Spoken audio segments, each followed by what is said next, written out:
The play is about a couple who have been living for 10 years in the Wild West country, and it's their 10th anniversary, and they've got a friend, an old friend, coming down. He's made a lot of money in the City of London. They haven't made a lot of money in the countryside, and he's bringing his 25-year-old French burlesque dancer girlfriend. And to cut a long story short, the whole evening goes to hell. Have you got the wood in, Gordy? The champagne will freeze if it stays out there. Yes, and yes. I'm onto it now. While I die in the harness and yoke to the ground. Hope you're not getting pissed down there, Gordy. You'll only regret it and fuck up the food. I am an artist. How dare you imply that I'm pissing it up on the job? Well, Gordon is a lovely chap. He's in his early 40s. He's very outdoorsy in an indoorsy way. He's got great aspirations of becoming a sort of man of nature and working very hard in his Hemingway fashion.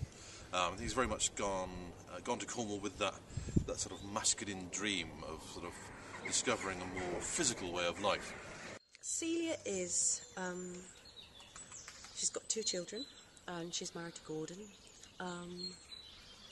She's dissatisfied with her life. She's unhappy.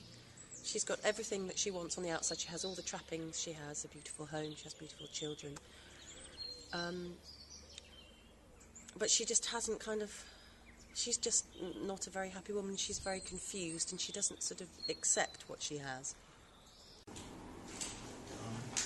So great to see you, mate. I'm sorry, we're terribly late.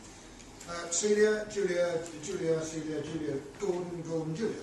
Zach is a city boy who's made a lot of money in the past and is a good friend of Gordon and Celia, and he has in the past had a relationship with Celia.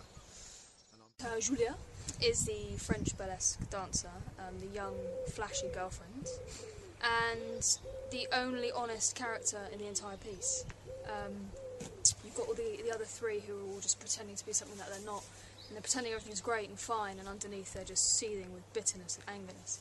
And Julia just comes in and cuts straight through the bullshit, like the French do, and just says it as it is. Actually, it is quite a nasty line. I wouldn't utilise its nastiness. I'd let it be nasty.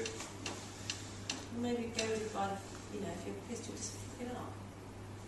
So It's a very unfair... bit of fuel. It's a very unfair thing to say. It's unfair of hers. It's not. Because he's a brilliant cook. But he also probably does get it. Does he ruin it when he's pissed? No. And as an actor, given that you've been involved in the first workshops up at Beeford and now here at Dartington, what's that been like in terms of the development of a new script? It's been really exciting because and I've known Murray for a year now, and to receive the phone call to say that Murray was coming up with a new piece and that he'd like me to be involved in the project, to really be doing this sort of literary archaeology along these 2 sessions. It's very much like Michelangelo making a sculpture that we've got a big lump of something, and that all of us together are chipping away and discovering this multifaceted, complex story underneath that's really developing into a very exciting play. I hadn't realised so much about the rhyming and the poetry, which is just